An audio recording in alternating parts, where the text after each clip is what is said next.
Olá, tudo bem? O objetivo da aula de hoje é conversar a respeito de dois temas de Platão, estética e reminiscência.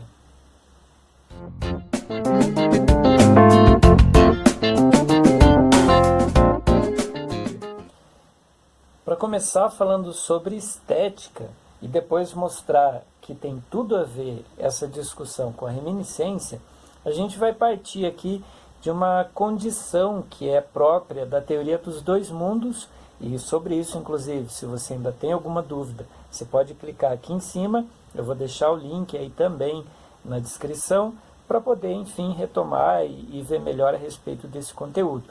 E claro, tendo isso já esclarecido, a gente vai conversar sobre o que seria estética. Bom, para Platão, a estética tem duas perspectivas. Uma delas é a filosófica e a outra é aquela que provém da percepção dos nossos sentidos, daquilo que ele também chamava de mundo sensível.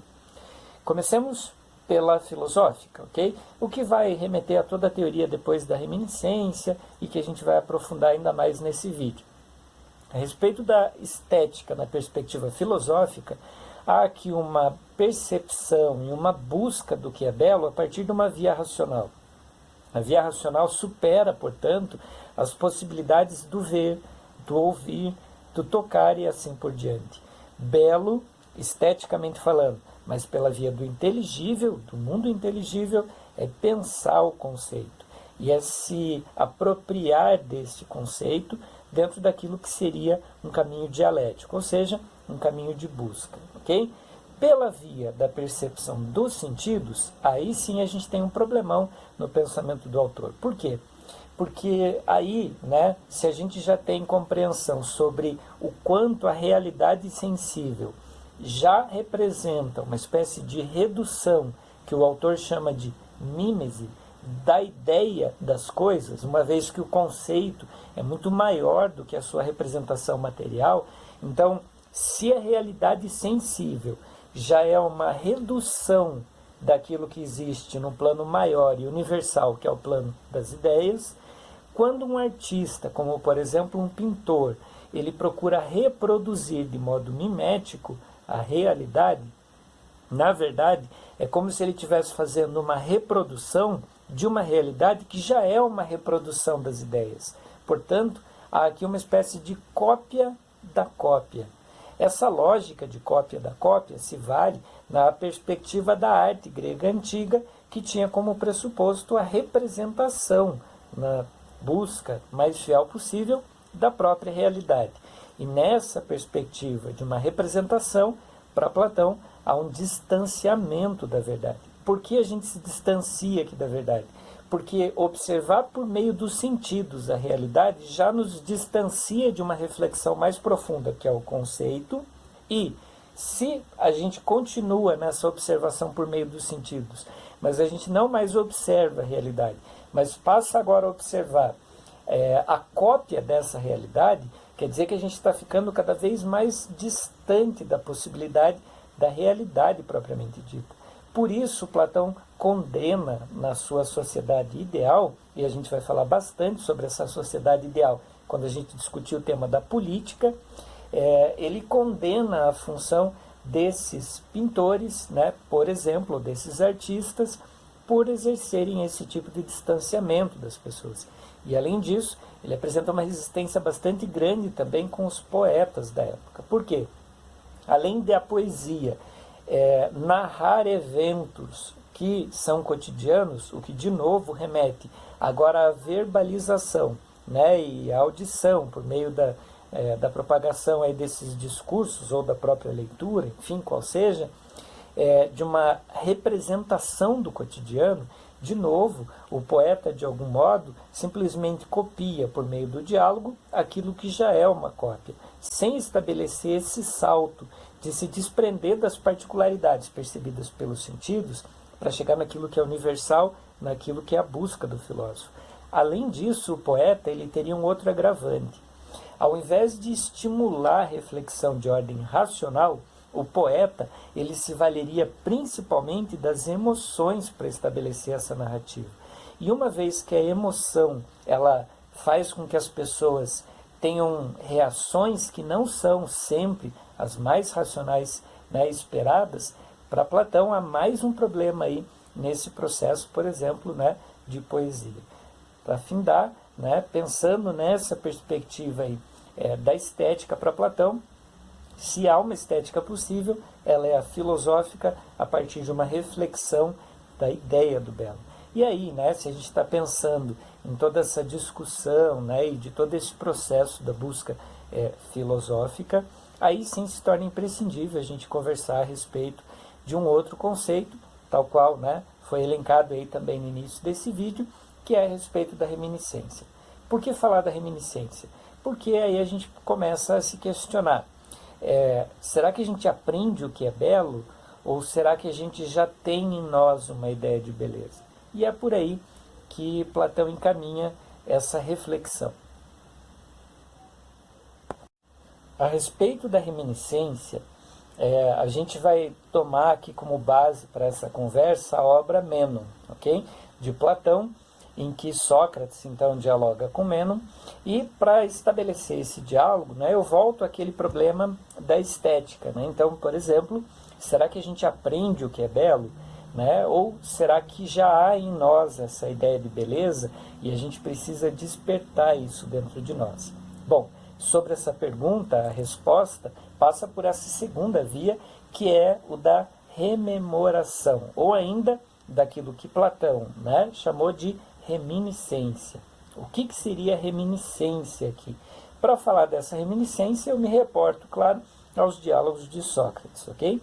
E num diálogo de Sócrates com Mênon, há o chamado paradoxo do conhecimento, uma proposta e uma provocação feita por Mênon e que levou Sócrates, como interlocutor aqui do pensamento de Platão, a desenvolver toda essa reflexão a respeito do que seria reminiscência. Então, indo por partes, a começar pelo paradoxo, o paradoxo de Mênon foi: quando Sócrates disse que não tinha propriedade para falar sobre verdades, e lembrando, né, daquela frase só sei que nada sei, Mênon propôs então a respeito de uma discussão, não agora sobre o belo, embora pudesse também se valer da mesma forma, mas sobre a virtude, como que, se a gente não sabe efetivamente as coisas, porque a gente não detém da verdade das coisas, como é que a gente vai saber se a gente está buscando a verdade de um modo correto? Por exemplo, tá? Se eu nunca vou saber efetivamente o que é a virtude ou o belo, como é que eu vou saber se eu estou buscando a virtude ou o belo de modo correto? Ou ainda, como é que eu vou saber se algum dia eu vou encontrar esses conceitos e vou entendê-los na sua totalidade, se eu nem sei de fato o que eles são, né? Então, essa briga aí entre Sócrates e Mênon levou Sócrates a refletir sobre o fato de que, para ele, e claro, a gente está falando de Sócrates aqui, mas também do pensamento de Platão, não se aprende. Na verdade, se relembra das coisas, se rememora das coisas. Por isso, inclusive, essa teoria da reminiscência também é chamada de teoria da anamnese. Por quê? Há aqui, e é interessante recorrer também ao contexto para justificar o que acontece, né, nessa reflexão, que é uma recorrência a um pensamento religioso e mítico. Não mítico agora no sentido do mito da caverna, no sentido alegórico, metafórico, mas mítico também no sentido de uma busca aqui, de uma perspectiva sobrenatural. Para a filosofia antiga não há necessariamente a ideia de uma recusa do pensamento religioso, ou ainda como se o pensamento se tornasse menos reflexivo ou racional mediante a apelação ou, né, a busca de reflexões aí religiosas. Isso é uma característica da modernidade, principalmente a partir do positivismo, uma corrente que a gente vai estudar ainda. Nessa perspectiva, então, né, de recorrer à religião, ao mito, mas o mito aqui no sentido religioso, Sócrates trouxe à tona a teoria da imortalidade da alma. Para Sócrates, a nossa alma é imortal. E uma vez imortal, ela participou, né, em algum momento, e ela participará, né, quando ela deixar o nosso corpo, desse plano das ideias, e um plano onde todo o conhecimento se dá de modo pleno. essa alma, ela encarna em diferentes corpos, que podem ser humanos, mas também de outras espécies, né? Então, ele acredita nesse processo quase que reencarnacionista, né? E quando ela encarna num corpo, ela se esquece das coisas. Portanto, aprender não é aprender de fora as coisas, mas é, na verdade, lembrar aquilo que está presente em nossas almas. E o ser humano, por ter a capacidade racional, é aquele que, por excelência, pode fazer esse processo de extração maêutica. Então, voltando aqui para a ideia de belo, não se aprende o que é belo. Ninguém precisou ficar ensinando para vocês, mostrando imagens e dizendo que isso é belo ou não para Platão. Para Platão, na verdade, a gente só foi despertando essa ideia de beleza dentro de nós, uma vez que ela já havia, né, presente ali nas nossas almas, e que a gente só tinha se esquecido. A respeito desse esquecimento, inclusive, há um diálogo bastante conhecido, né, enquanto Sócrates e Mênon estão dialogando ali, estão conversando, e aí Sócrates chama um serviçal, um escravo, e começa a instigar esse serviçal fazendo perguntas. E essas perguntas são matemáticas, né, e dizem respeito ao teorema de Pitágoras, e o escravo, apesar de ser uma pessoa iletrada, analfabeta, né, dadas as condições da época, consegue responder, apresentando um raciocínio matemático complexo. Para Sócrates, sabendo fazer as perguntas de modo correto, você consegue extrair da alma um conhecimento que já estava lá. Então, não se aprende o que é virtude, na verdade, se desperta o que é virtude.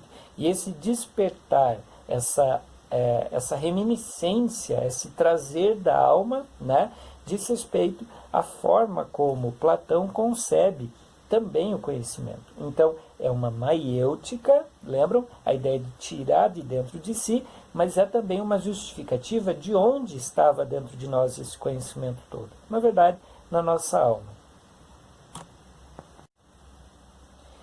E na tentativa de solucionar o último problema, que é o da dialética de Sócrates, Platão trouxe à tona dois conceitos, que, claro, né, estão intimamente ligados à filosofia socrática, mas que de algum modo buscam esclarecer e aprofundar esses pontos, né? Já que efetivamente nunca saberemos na plenitude de algo, Platão vai traçar aqui a distinção do que ele chama de opinião verdadeira e conhecimento autêntico. O que seria opinião verdadeira? É aquilo que eu consegui tirar de dentro de mim e me lembrar e rememorar da minha alma e me permite um conhecimento a respeito de algo. É a verdade plena ou ainda é o conhecimento total a respeito daquilo que eu rememorei? Nunca, né? Porque esse processo é dialético e é contínuo. Entretanto, ele fez parte de um resgate da minha alma, de uma rememoração da minha alma e, portanto, se caracteriza como uma opinião verdadeira. É verdadeira porque passou pelo crivo da razão e, uma vez pensado e instigado pela maiêutica, se torna, sim, uma possibilidade de um conhecimento. É autêntico na perspectiva de que tem, sim, participação de racionalidade e de criticidade. Entretanto, nunca é a plenitude, uma vez que esse movimento marcaria a constância do processo filosófico, que não duraria um prazo específico, mas seria uma busca por toda a vida. Por fim, a busca da reflexão a respeito da reminiscência diz respeito a um problema que Platão considerava como um problema lógico. O fato de que, se a gente aprende pelos sentidos condições particulares da realidade, como é que dentro de nós há a possibilidade da compreensão universal disso tudo?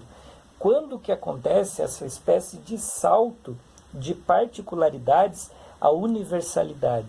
Para Platão, não fazia sentido, por exemplo, a gente ter experienciado, visto, ouvido, né, por meio dos nossos sentidos, acessado de algum modo, por exemplo, coisas belas, e só por isso a gente conseguiu um conceito muito maior do que essas experiências que tivemos a respeito, né, das sensações de beleza que experimentamos, para um conceito universal de belo. Então, para Platão, não bate a ideia de a gente ter tido experiências pequenas e o conceito que existe dentro de nós. É por isso que ele acredita que, na verdade, o que essas experiências, de algum modo, podem ter, né, despertado, embora numa escala muito menor, é uma ideia que já estava dentro de nós. A ideia de belo, por exemplo. E, claro, a reflexão racional pode extrair muito mais e fazer fluir muito mais essa ideia de beleza do que, por exemplo, essas pequenas sensações que a gente tem quando se vale dos sentidos. E aí a ideia era mostrar como que, de uma discussão da estética, a reminiscência está presente. Mas, claro, esses conceitos também fazem parte aí de todo o pensamento, né, e que justificam todo o pensamento de Platão.